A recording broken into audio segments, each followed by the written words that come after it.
Take that for data.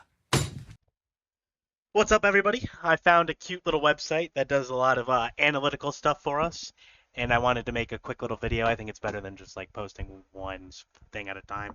Kind of spit out the data, and I had to make charts and stuff. We're going to start with 2023, and really, I mean, people might not care about this. 10 years from now, I just want to look back and have a track record of things. That's kind of why I make these videos and stuff. Uh, I don't know. The league's going to be around for 50 years, and 30 years from now, I want to know what 2023 was like. So we're going to start here. These are just the power rankings based off all these metrics. So average week, best week, worst week, win percentage, and X percentage. I don't know. It has me, then Drescher, JP, so on and so forth. I don't think there's any big surprises there. Obviously, this is also the regular season data. I don't believe it tracks the playoffs. So, first up for 2023 is your expected wins. This is just, I guess it's not expected wins, but basically, if you were to play every single person every week, you could win 13 games and lose 0 if you were the best. If you had the least amount of points that week, you would go on 13. So this is just if you played everybody. It wasn't like, one person.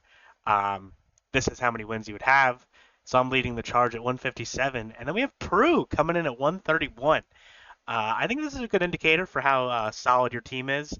And the big change here that'll be frequent throughout is the Durner would have been a playoff team, and Kyle would not have been. I believe that's the only change. 1, 2, 3, 4, 5, 6, 7. Teddy and Dom would have been tied, so it's a little bit favorable to Teddy too. But there's a big drop off from Kyle to moving in there. I don't think we're surprised by these down here. Chris's is pretty low considering his record, so that's kind of surprising. I thought he's even below Peaches, but I guess his max points for was the lowest. So, it makes sense. So here it is.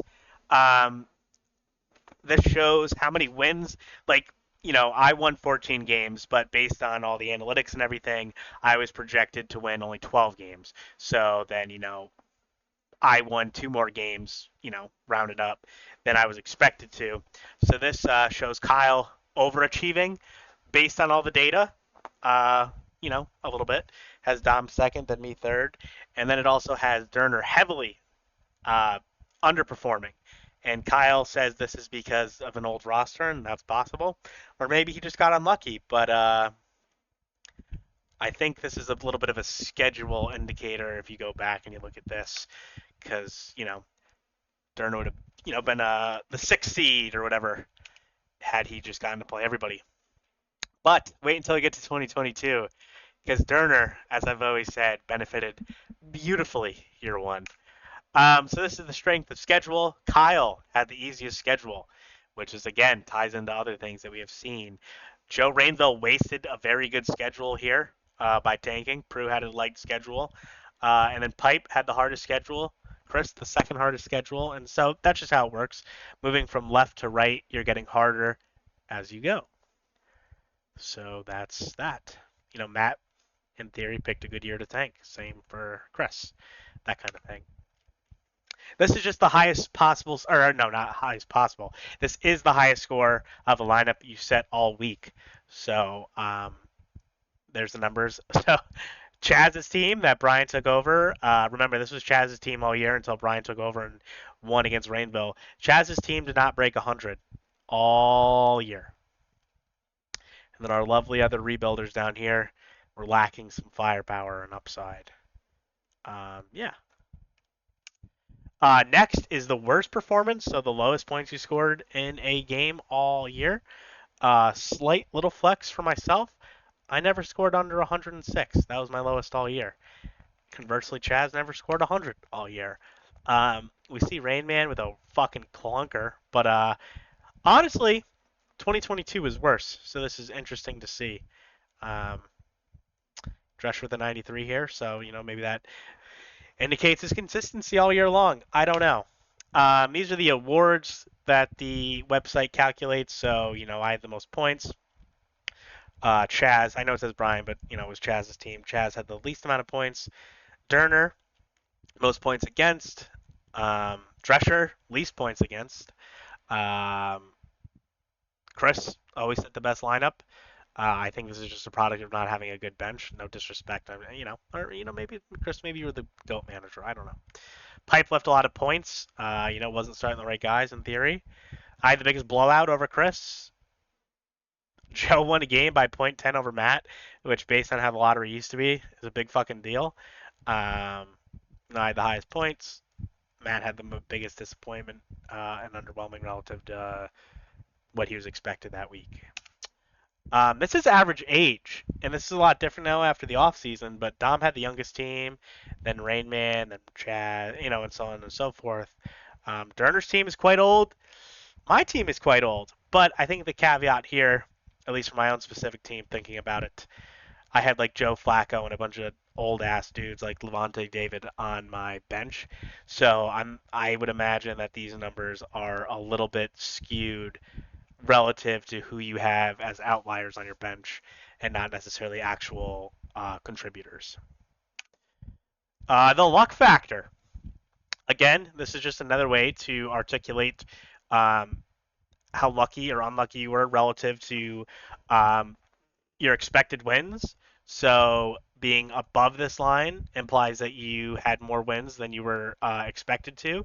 And then if you're below this line, it means you're unlucky. So above line means in some capacity you were lucky.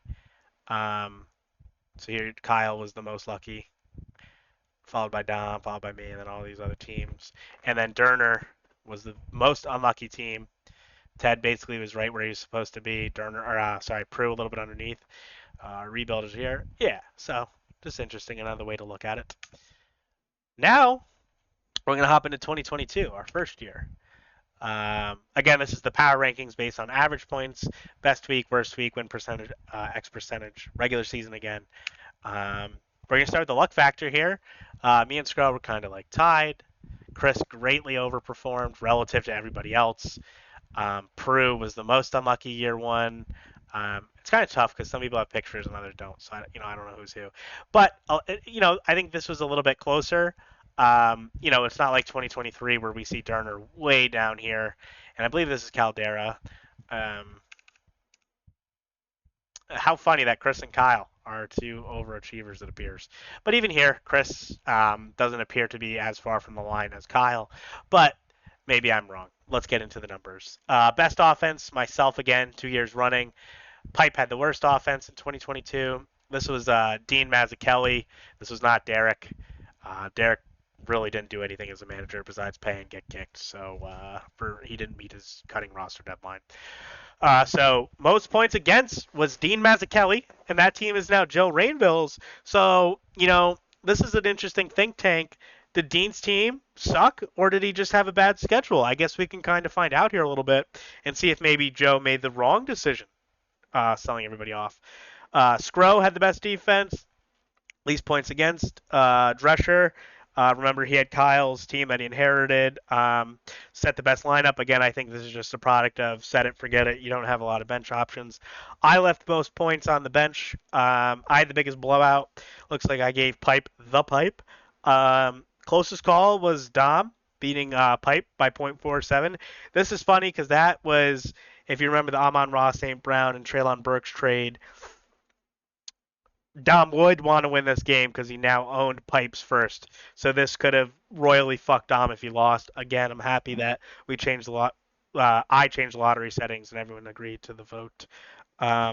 I had the most points in a single game, and Caldera dropped the fucking clunker of all clunkers, 37 points in a start 8 and 3 IDP. Joe managed 37 points. I will have to look back at that. Anyways, again, this is the average age. Me and Darren are leading the charge with the old heads. Chris was pretty old. I should do a side by side. Give me a moment here, fellas. I should do a side by side here as to how that changed relative to 2023. That's just going to have to be something at a later date, I suppose. Or you can look back yourself, but I don't have it offhand right now. So these are wins against everybody. Again, this is if every week you played everybody. This is how many wins you'd have. So again, I'm leading the charge, but Doc Scrub was so close. Me and him were both 12-2. I think like 20 points separated us. Um, so we were neck and neck all year one in the regular season. Durner coming in at 3 here. Chaz at 4. Prue at 5. Prue is not a playoff team. 1, 2, 3, 4, 5, 6, 7. Prue is not a playoff team, and Matt was not a playoff team. But relative to this, Matt and Prue actually would have been playoff teams, and that means that Chris wouldn't have actually made it. So Chris was based off of this fraudulent year one, and the other team that was not a playoff or was a playoff team, um, Matt was a playoff team year one. Sorry. So my bad. Peru would have replaced Chris, and Chris would have been the first guy on the outside looking in. So yeah. Anyways, that's how it shapes out. Kyle was our worst team, followed by Pipe and Drescher and Dean and so on and so forth. Matt, I apologize. So here we look at it. Again, wins above or below expected. We have Chris being the most overachieving team, followed by Scro, followed by myself. And year one, it looks like it was a lot closer to people performing to how they were supposed to. We had less outliers and less underachievers. And once again, you can kind of actually see here in theory, based on analytics, again, this is grounded not in reality, but you know the metrics, all that crap. Peru was technically the most unlucky, Chris the most lucky, and based on if they played everybody all year, Peru would have replaced Chris in the playoffs. So the schedule can help out, you know, a little bit. Here, Durner's, you know, he wasn't as lucky as he should have been, but it was, you know, within a game. We don't see anyone being, you know, nearly 5 games worse than they in theory should have been. Um, so yeah, interesting stuff.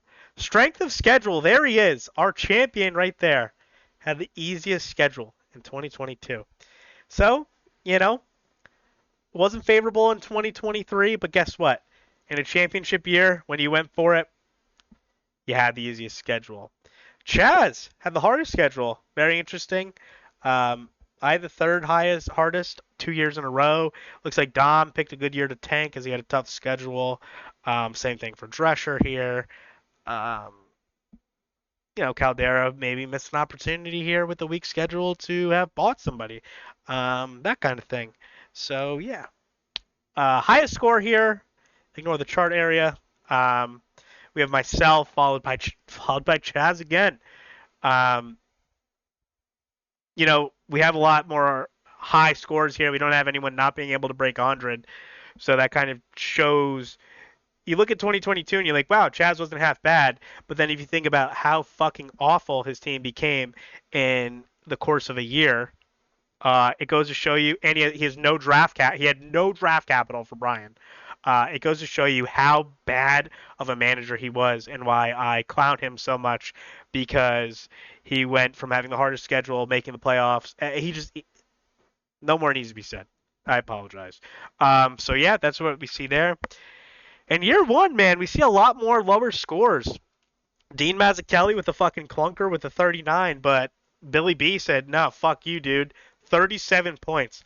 That's fucking embarrassing. I'm not really sure what else to say. I'm sure there were bye weeks and stuff, but my God, that's fucking disgusting. You know, 90 was our best of the worst this year.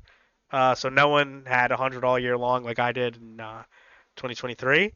But yeah, it's a little interesting. And that's it. I look forward to seeing these every year, and hopefully you guys enjoy seeing some of this data.